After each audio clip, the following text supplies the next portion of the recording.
What's up, everybody? It's your boy Toxic Boyo, and before we really get started, I want to say that I'm recovering from the flu. It's been beating me senseless the last couple days. So, if I don't really sound like myself, if you can still hear the sickness in my voice, that's what that is. I also want to apologize right off the bat for the title of this video. It may be clickbait, you can say it that way. More like rage bait, I guess. I'm not a One Piece hater. My relationship with One Piece is very complicated. So before I even start talking about this live action show, I kind of want to take you through a brief history as far as my relationship with One Piece. This video is already going to be pretty long probably, so hopefully you guys don't mind that too much. Now, One Piece was never, and I really do mean never, my favorite of the big three. I didn't really... I got into it when it was on, for kids, when it was like heavily, like atrociously censored.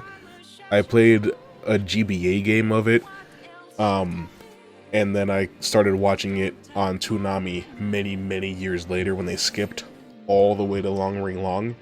So I had a lot of work to do. I had to go back and pretty much get myself completely caught up. And that was, what, 13, 14 years ago? I was watching episodes of One Piece split up into 3 parts on YouTube like you would do with Yu-Gi-Oh! Back in the day. And I did kind of become enamored with it. I'm someone that thinks that each one of the big 3 has a couple of things that they do that stands out over the others. And for me, One Piece's greatest strength is its characters. It's got the most interesting set of supporting characters around the MC out of the entire big 3 for a while. I do think that the more Straw Hats that get added, the more it kind of waters it down, and that's something that you can observe in Naruto as well. The Konoha 12 was always too many characters. That's why they started shaving characters off as time went on. By the time you get to Naruto Shippuden, it's really Team 7 plus a couple others. And then by the end of the war, it's just Team 7, So for as much as I like the supporting characters in One Piece, the more there are, the less interesting each of them kind of becomes, in my opinion. I've spent, like, the majority of the day, the last couple of days, honestly, trying to come up with, like, the perfect way to try to get my point across, to communicate my feelings about One Piece and the cast and the characters and all that stuff. Oh my god. I'm gonna leave that in as a jump scare, for anybody that's still here. But yeah, I've been thinking about how to get my point across about One Piece without triggering the One Piece fanbase, because I know there can be a lot of venom in that community, but I don't care. You're here to watch this video for my opinion. I'm not here to slander your show. I'm just here to give my honest opinion on it and transition that into talking about the live action show. That's what we're going to do. I watched pretty much everything One Piece had to offer all the way up to around Enies Lobby. When Usopp and Luffy fought over, like, what to do with the, like, who got to be captain of the Going Merry, because they were diametrically opposed in regards to Robin and everything. I understood the gravity of that moment. Neither one of them wanted to hurt the other, but obviously they couldn't, back down from what they believed in. Usopp knew he didn't stand a chance against Luffy, but he fought him anyway. Like, I can understand how important and impactful that moment is, but it didn't resonate with me. So that's when I stopped watching One Piece, because I realized if the show didn't make me feel when I wanted to make me feel in that moment, it probably wasn't going to do it later on. I stuck with it for a little bit, but I did not make it to Marineford, or however you say it. I didn't get that far, so I know about a lot of the stuff that happens in One Piece after that. Like, I know about what happens with the Ace and everything, but I haven't personally seen it. I haven't seen Whitebeard or any of that stuff. I don't even really know that much about Law. But he's got a cool design. One thing about One Piece is I do like a lot of the character designs for the male characters. The female characters kind of all start to look the same at a certain point. But it was interesting to me that I did come to feel that way about One Piece, because, like, throughout the early parts of the show, I felt everything, I felt it when Luffy stabbed himself to prove he was tough. I felt it when Shanks gave him the hat. I felt it when Luffy put the hat on Nami. I felt it when Robin said, "I want to live." I felt everything, but I don't know. I don't know if it's that I just grew distant from the show. I do have a preference towards Naruto and especially Bleach. I don't know if it's that I kind of got bored with the plot structure of One Piece. It is very repetitive. Every arc kind of has the same setup, and it's bold of me to say that about One Piece as a Bleach fan. I know that. 2 of the 3 biggest arcs in Bleach have the exact same setup. I know that. But it's only 2 of the 3 biggest arcs. And Bleach only has 6 arcs, you know? So it's less than half. Whereas One Piece, it's kind of the same thing over and over again. One thing, at least about Naruto, is that each arc does have a different setup for the most part. Yeah, there's 2 arcs about going to get Sasuke. But, I mean, he's a wanted criminal. So obviously you're gonna want to go pick him up. But yeah, I just kind of wanted to lay down some groundwork as far as like my relationship with One Piece and my overall opinion of it and my mindset going into the live action, because I, like many people, when this show first got announced, was like, there's no way you can do this right. There's a huge stigma against live action adaptations of anime, especially the ones that are made here in the West, especially over at Netflix. Like, I think Death Note is easily, the Netflix version of Death Note is so easily the worst adaptation of any anime I've ever seen. Absolutely butchered the characters, completely missed the point of the story being told in the first place. It was so needlessly edgy, and like, Death Note's already pretty edgy, but it was like they turned it into like Final Destination. So like the idea that Netflix was doing it again. And yes, it does help that Oda is so heavily involved, and I'll talk about that in a second. It also begs the question, like, why pick a show that not only is not over, but has 1,100 episodes and is still not over? You know, it's a losing game, because like, even if the show was extremely popular and you're able to do it for 10 seasons, what is 10 seasons? Is that even Dressrosa? You know? Like, how far could you really go? Because One Piece is long, man.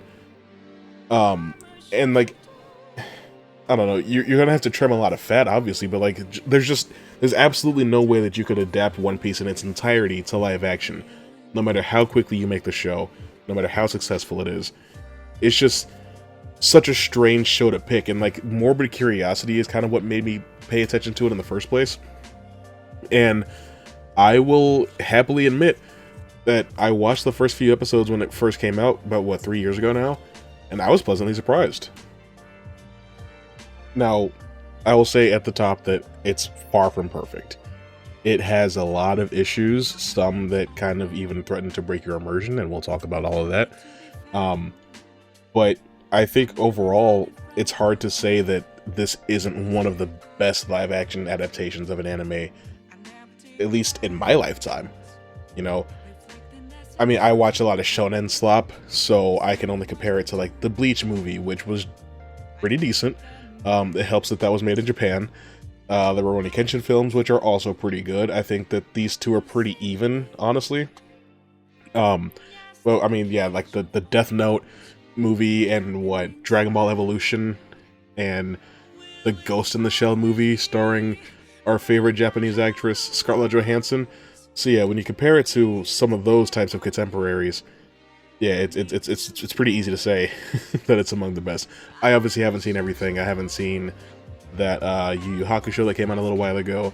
I haven't seen the live-action JoJo's that came out. So I do have a very small sample size in comparison to maybe what you've seen. It's highly possible that you've seen way more live-action adaptations of anime than I have, and that's totally fine.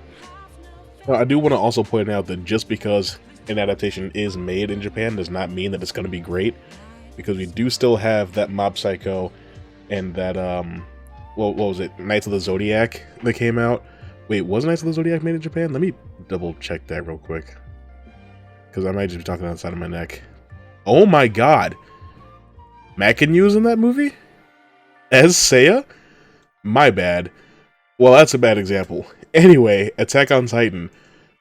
Terrible movie, right? So I think that the best deciding factor is probably just making sure that like the people that are involved in making the original thing are also involved in making the adaptation of the thing. Which, I mean, that means that it's probably best to not try another live action Dragon Ball, and that's fine. Maybe we don't ever try a live action Berserk. That's totally fine too. But one thing that really does help with this One Piece show is that Oda is so heavily involved. I mean, he picked the cast, and the cast is pretty much like the most universally praised aspect of this entire show. I've heard it said that this cast is what would have happened if Oda picked up a volume of the manga and just started shaking it. Like, these actors would fall out. And I absolutely agree with that. This casting is perfect. These are the characters that I used to watch when I was younger, brought to life, especially how early One Piece feels. I know that Luffy as a character stays relatively the same. The most recent One Piece media that I've consumed was Film Red. I went and saw it because it was a musical. I thought that was an interesting premise for a movie like that. So I went and saw it, and I liked it. If you wanted a review on One Piece Film Red 4 years after it came out. Pardon the interruption, it's your boy Toxic Boyo, and I wanted to take a brief moment to let you know about the Toxic Touch Productions Patreon. I'm not currently monetized on YouTube, but I still want to bring you the best content that I possibly can. I want to make those videos that you love, and I want them to be the best that they can be. But I need a little help. That's where you guys come in. If you want to support me directly, you can head on over to patreon.com/ToxicTouchProductions or click the link in the description or the pinned comment. For even just $5 a month, you can get your name included in the credits at the end of the video, gain access to exclusive channels on the Discord, and you get specialized merch at no extra cost. It only gets better as the tiers go higher. Go check it out. Thanks for listening and thanks for supporting my dreams. Now let's get back to the video. And really, it all centers on Iñaki Godoy's performance as Luffy. I hope I pronounced his name correctly because I'm probably gonna keep saying it that way. His performance is so dynamic that I feel like, and the stories from the rest of the cast kind of confirm this, I feel like his energy leaks into the entire rest of the cast. I feel like he elevates everybody else just by being there. He is the absolute best casting for any character that I've seen since like Robert Downey Jr. as Iron Man, and I'm not kidding about that. Now, I do have some notes here that I took as I was kind of like thinking about it, so that things are kind of organized, but I didn't group them together in any significant way. So I'm going to try to like front load the negative stuff first so that I can spend the rest of the video praising the show, because I legitimately do overall think that this is a great show. One thing that kind of sticks out like a sore thumb, and I think you'll probably have a hard time disagreeing with this, is that the production feels extremely cheap, especially in that first season. I know that like it's the first season, it had less budget than season 2 did, but I know it still had a pretty good budget. In fact, let me find out exactly what it was. So we're looking at $144 million for that first season, about $18 million per episode. And no, that's not like an insanely high number for a production of this scale, but when you look at the fact that the cast is mostly filled with relative no-names in season 1, it makes you wonder where that money goes. And it's a Netflix thing, you know. I had the same question when I was watching Stranger Things season 5. Where is the money going? Why does this feel so cheap?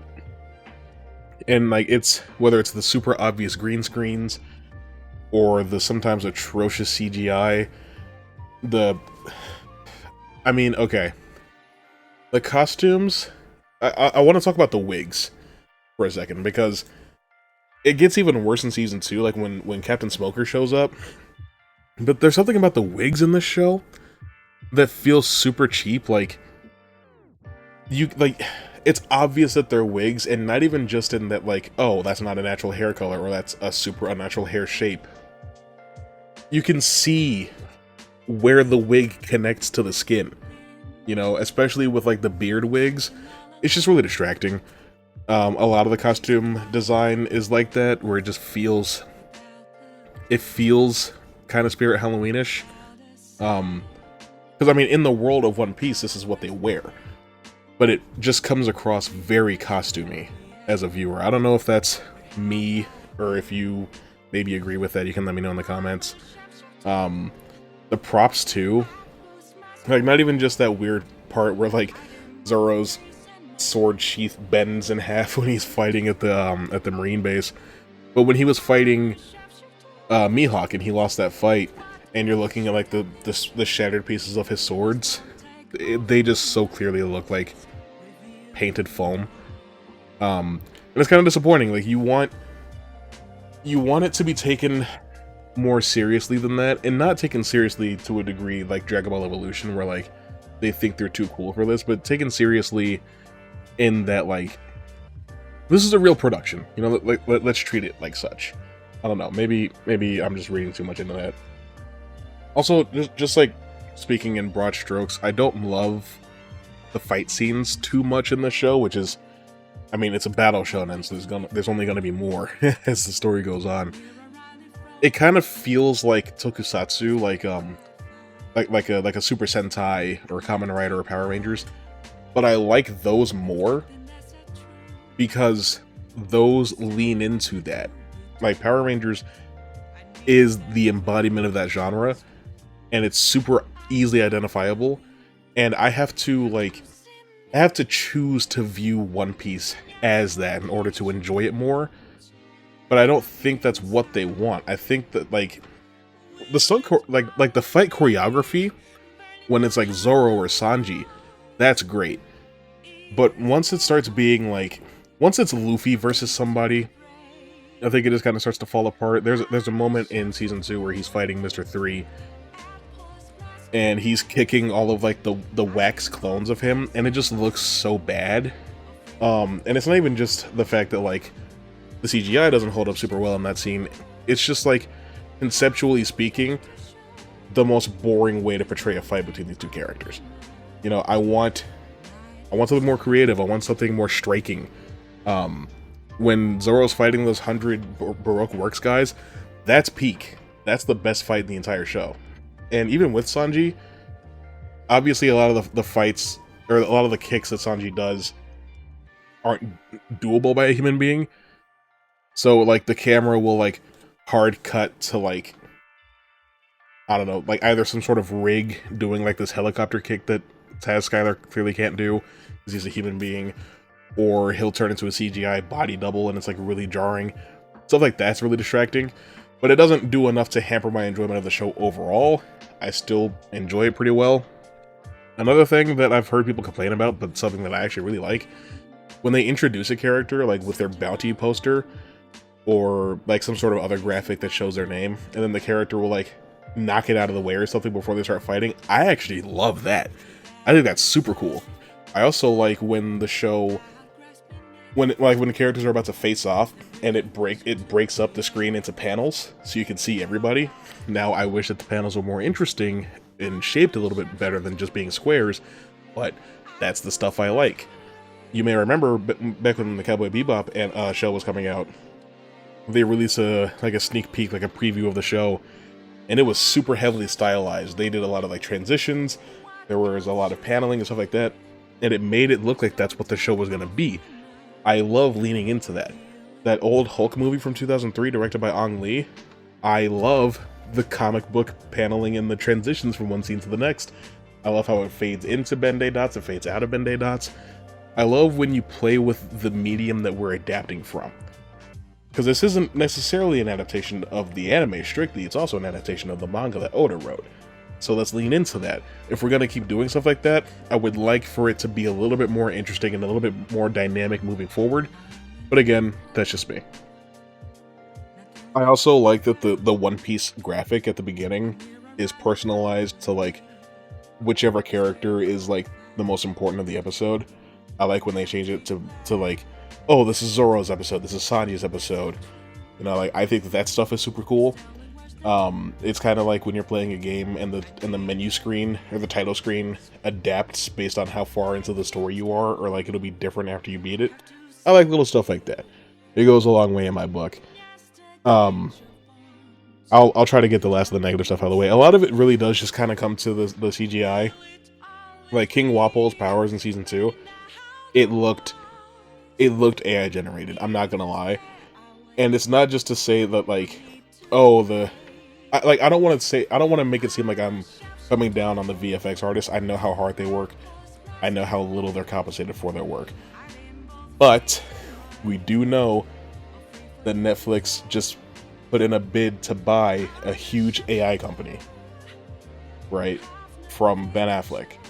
We also know that the writers of Stranger Things were using ChatGPT in some sort of way. We don't know how much of it, how much of the show was written with ChatGPT, but it seems like a lot of it. I would not be mind blown to find out that there were some AI touch-ups or some sort of AI element used to fast track the editing process of this season. I don't know for sure. I don't have a peek behind the curtain. That's just kind of how it seems. Even when you're seeing Nico Robin, or as she's called in this season, Miss All Sunday, because we don't know her name yet, when she's using her powers from the flower fruit. So what she can do, as you obviously know, she can like produce arms to do stuff. But like when they're coming out of something, that's always going to look better as a 2D drawing than it is in any sort of live action setting. And a lot of times it just looked really jarring because it didn't like, I don't know, it wasn't imposed onto the object that it's coming out of properly, and it wouldn't move perfectly in sync. And sometimes that would be a little distracting too.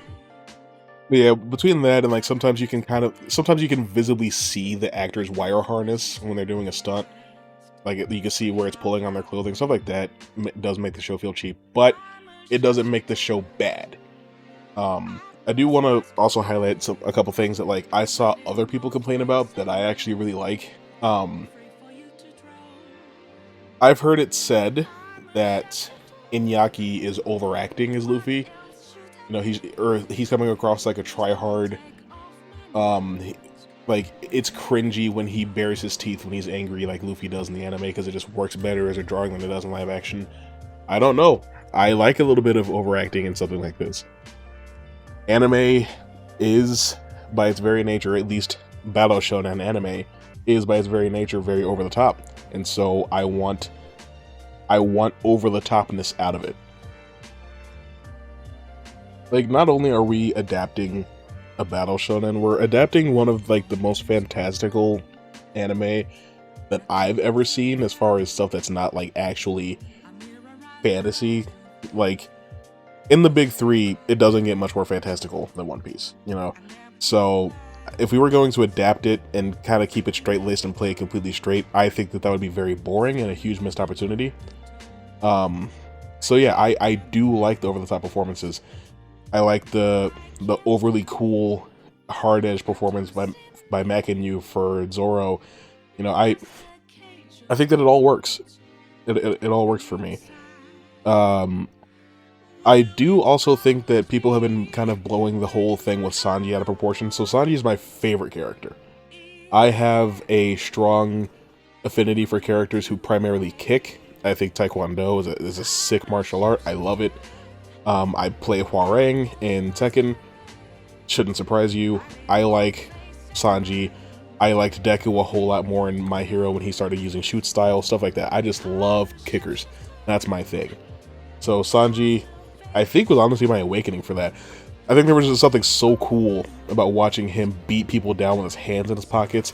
Or like Vegito with his "I only need my feet" from the games. He's got his arms crossed, he's just kicking the shit out of somebody. I love that. So Sanji is my favorite character. And like, I can appreciate the somewhat subversion of his character when it comes to like there needing to be a pervert character in your average shonen. He's not a pervert, he's a simp. He's like overly affectionate towards and protective of the women on the crew. That is scaled back for the show. Like there's a part in season 2 where Nami's wearing a bikini, and anime Zoro would have, you know, shot blood rockets out of his nostrils up into the sky if he saw that. Live action Sanji didn't say anything about it. I think that the correct answer would have been something in the middle. I do appreciate that he comes across more like a caring and gentle and legitimately loving person towards Nami. He treats her like a person in a way that's more natural feeling. Like, I never really read his treatment of Nami and Robin and anybody else as like pure objectification, like pure sexualization. I think that he just has so much appreciation for women that it gets in the way of him acting like a rational human being, that's scaled back. He just does not go over the top like that in this show. I think he should have said something. He should have paid her some sort of compliment, but instead he just doesn't say anything. I don't think that's character assassination like a lot of people have made it out to be, but I do think that we're kind of losing certain things when translating these characters to live action in favor of focusing on other traits and trying to make those stand out more. Like, I am glad that the rivalry between Sanji and Zoro is just as strong here as it is in the anime, at least from what I saw. I don't know if they still butt heads like they used to, but, you know, that's like my favorite thing. Zoro's my second favorite character, so that rivalry is super important to me. So, I mean, I'm glad that that's still there. And I mentioned earlier that, like, One Piece, I think, has, like, some of the most emotionally impactful moments that I've ever seen from shows, at least that early part of One Piece. And a lot of that does make it to the live action. Like I mentioned, Shanks putting the hat on Luffy and then Luffy putting the hat on Nami. You feel something when you're watching that. That whole flashback episode that explains, like, Chopper's origin with Dr. Hiriluk, all of that stuff, you feel that. It hits you right in the feels when Chopper realizes what he did, the mistake that he made, when he rushes to the castle, when he tries to get in there to save Hiriluk. All of that stuff, you know, when the medicine mixes with the snow and it looks like cherry blossom petals, and Chopper starts crying, I feel that. Like, it would be irresponsible of me to say that those moments didn't move me. Obviously they moved me. However, I have to wonder, did it move me because of the work that is done to establish these characters in these moments and build that up in the live action? Or did it move me because it's evocative of what I felt the first time I experienced it when I was a kid?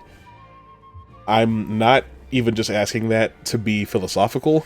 I'm curious if you have watched the One Piece live action, but not the anime. I want you to tell me how much those moments hit you. And if you've watched both, I want you to try to separate those things in your mind and tell me if it works on the same level in both versions for you, because I do feel like a lot of the reason that it works so well for me is because it worked so well for me the first time around, and I don't know if I should give the show props for that. I feel like, you know, the big question when you're adapting something like this at all is, what's the point? And it's not even just to be dismissive. It's a legitimate question. What is the point of adapting this story that's already been turned into one of the most successful anime of all time? But then what do you gain from adapting it into live action? There's this craze in Hollywood right now when it comes to turning everything live action. That, I mean, it started a long time ago, but, like, it's in full swing now. We're getting like 2 or 3 of them a year from, you know, from these Western studios. And in my mind, when you adapt a book to a film, or you adapt comic books to a film or something like that, the purpose is to bring in a whole new audience, a group of people that may have never been exposed to the story in any other way. The point is to open the door for a whole new market, right? There are some people who maybe just haven't heard of One Piece, or they think that animation is for children, or they just weren't interested in it, they couldn't connect with it because it wasn't real people. So I can understand that. I don't ever really think that the purpose of something like this is to completely... I don't think the point is to replace One Piece. It's not to be like, this is the definitive version of this story and of these characters. This is the One Piece that you should be watching. It's not meant to take the place of the anime in your heart or in your mind. It's not meant to do any of that. I really do think it's just a companion piece. But to that end, the anime is still better. As much as I did find myself enjoying this live action version of the show, the anime is better in just about every aspect. And this is coming from somebody who's not even really a One Piece fan. One Piece is also, the anime is on Netflix, right? So when you're done watching these 16 episodes of the live action, what's to stop you from just going and watching the anime and realizing, oh, this is way better. and just not coming back to watch the anime. You know, like and people that are diehard fans of the manga and of the anime, there's just already such a huge stigma against live action adaptations. And this is something that I mentioned earlier. How do you even convince these people to give your show a chance? I think that it's like, I'm not gonna say it's a bad idea to take a show like this and adapt it. I just wonder what the end goal is, because like I said, you can't do it forever. How far do we really think that this is gonna go? You know, what is the point? You know, like, I don't think that it necessarily improves upon the original, but maybe they don't want to improve upon the original. But if you don't want to make improvements, what's the point of doing it again in the first place? But that's not necessarily for me to talk about. It's not necessarily my favorite show, so I'll pass that question off to the One Piece fans. I'm just gonna go on talking about more stuff that I actually really liked. Arlong in season 1. So I want to compare Arlong to King Wapol. First of all, Arlong has much more presence in his season, I think, which is interesting because the vast, like 6 of the 8 episodes of season 1 are about putting the crew together, you know? So it's interesting to me that I found Arlong to have more presence in that season, and I found that season to have overall better pacing and more focus than season 2. You know, season one adds 4 people to the crew. Season 2 adds 1, and you don't meet Chopper till the season's almost over. You know, so I don't blame the show for that specifically. That is just how the story shakes out, but it just does lend itself to be a little bit less focused. But speaking of being less focused, I was comparing Arlong to Wapol. I think that Arlong was like really intimidating and imposing when he was on screen. I also thought that he looked really good as far as like the prosthesis and the makeup. He looked great, and his performance was really charismatic as well. He's one of those Killmonger type villains that like he starts talking and it's like, dude, I get what you're saying, I know where you're coming from, but then like he goes a little too far, and it just, I don't know, it shows that like the fight for liberation could be a slippery slope, I guess, and you can easily become the thing that you hated in the first place. I don't know if that's intentional, but that's kind of what I read into it. King Wapol, on the other hand, read more as like a petulant child that was just like upset that he wasn't getting his way. I didn't feel really anything when he was on screen ever. I don't know how much of that was by design, but like I thought he was just a really crappy villain coming after Arlong. Now, if you know, you know, we do have Crocodile next. I'm looking forward to that. I actually quite like Crocodile. So season 3 is probably going to be a banger. Joe Manganiello's playing him. That's great. But, you know, I am starting to get a little concerned that these names are getting a little bit too big. Like, why is David Dastmalchian in the show? Maybe we're spending too much money on these actors. Speaking of David Dastmalchian, Mr. 3 was another character that I was like pleasantly surprised by. David Dastmalchian is an incredible actor, obviously, and he can make you feel uneasy and unnerved by any character that he plays, especially in Dune, in Prisoners, even the brief moment that he's in The Dark Knight. There's nothing that I haven't loved him in, and it extends to this as well. I never thought about how horrifying Mr. 3's powers would be until I saw this version of the show. He was really like threatening and intimidating, like on the same level as Arlong, really, which is disappointing because he is a minor antagonist in the grand scheme of things. But again, it did feel like he had more presence than Wapol. I felt like more time was spent on you know, some of the members of Baroque Works than the guy who ends up kind of pretty much being the main antagonist of the season. That's why I feel like the pacing of season 2 isn't as tight and as solid as season 1. I think that that's just kind of something that happens. You know, there's a lot of work to do right at the beginning of a story like One Piece, and it's easier to stay engaged when it's moving from place to place, and it's like, ooh, here's these new characters and here's these new dynamics, and like, yeah, they get to the grand line, and we're doing stuff like that right away in season 2 as well, but like, I don't know. Oh, Laboon. I didn't even mention Laboon. Great. Great material. I cried over Laboon when I was a kid. I damn near cried over Laboon as a 26-year-old man. Enough said, right? Oh, I also want to say, briefly touching on the controversy of this show, people were upset that, like, Vivi is dark-skinned and, like, Brooke is black. I don't care, dude. Oda picked the cast. You are arguing with the creator of the thing that you love. Okay? Oda picked the cast not because, or not strictly going based on appearance, because, obviously, right? I mean, if he was going strictly for, like, one-to-one appearance, they would have never found a Nami or a Nico Robin. Let's just be honest. Or an Usopp. You know? But it was about the actors embodying the spirit of the characters. Okay, so if the creator of said characters thinks that these actors are the right ones to do that, who are you to argue with it? Okay? Come down off your high horse, calm the fuck down, and let's just watch this damn show. Okay? Please? I'm a little upset that Sanji doesn't have a French accent, but whatever.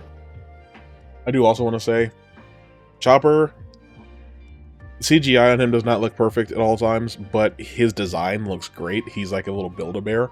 I love him. I've always loved Chopper. I'm very glad that he looks and sounds right.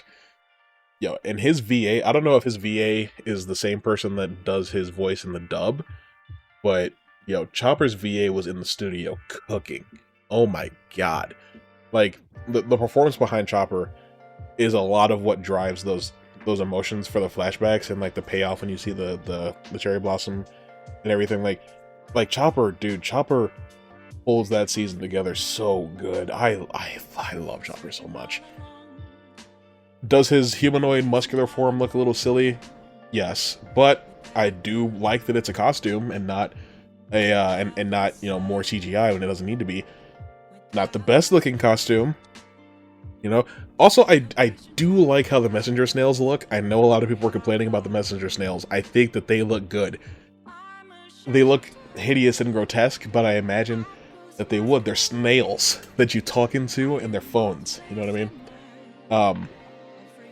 Another thing, I heard a lot of people saying on Twitter, like, right after this came out, that, like, season 1 of the show was, like, surprisingly good, and then season 2 was some sort of huge step down. And, like, that was kind of in my mind when I went in to, like, finish season 1 and then start season 2. I was waiting for, like, the steep drop-off that people were talking about, like, that had been described to me for the last couple of days, but, like, I didn't see that. I thought it was consistent and steady throughout both seasons. They are both just as good as each other. They share a lot of the same strengths, and they share a lot of the same weaknesses. I legitimately was pleased with both. And again, not a One Piece fan, not necessarily my place to say that this is some sort of great adaptation. I don't know for sure. But for my money, like, this is a part of One Piece. It also helps that, like, when I was watching One Piece, how many times have I said One Piece in this?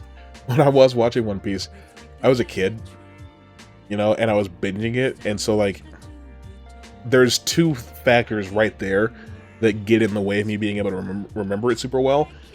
So, obviously there's going to be changes made, but, like, I didn't remember Little Garden, at least I didn't remember the giants on Little Garden at all. So, like, there's plenty of stuff that still surprises me, and I don't know if it's something that's a change that's being made for the sake of streamlining the show or making it more accessible, or if it's just something that is happening that's pretty much completely one-to-one, and I just completely forgot about it. Either way, there's still plenty of room for me to be surprised, and to continue to find new things to enjoy, I guess, because, like I said, I don't remember half of what I saw in that show. But yeah, overall, I think that, like, the biggest achievement of this show is that it has reignited my interest in One Piece. Now, I'm not going to say that I'm going to commit to watching this entire show from the beginning to get all the way caught up. I will pick up from Enies Lobby. Okay? And I might drop some reaction videos on the Patreon. Maybe we can watch the show together on Patreon. I've actually got some really big ideas for that. So, if you're interested in that, you can head on over there, chip $5 a month. That's all. $5 a month, you know? Like 30 cents a day. I don't like begging, but, you know, I have to do this Patreon segment. Just like I have to ask you to leave a like, I have to ask you to subscribe, I have to ask you who your favorite One Piece character is, you know? Could be a Marine, could be a pirate, could be a whoever, you know, whoever it is, whatever you think, comment below and let me know. But that's all I really got to say about this live action One Piece. Overall, I like it. If I were to give... I just actually paused Elgato. OBS. If I had to give this live action One Piece number score, I'd give it a 7. People look at 7 like it's a bad score. It's literally a good score. It's literally a good score. That's why there's 6 numbers below it, but whatever. But yeah, leave a like, rate 5 stars, all that good stuff. Let me know if you are actually interested in the idea of me, like, going through One Piece, and maybe we start reviewing the arcs one by one on the main channel, and then over on the Patreon, we actually are watching the show, doing watch parties, or, like, I do reaction videos to, like, the big episodes, stuff like that. I'm actually really interested in that idea, but whatever it is, let me know, and we'll work it out. Anyway, I'll see you later.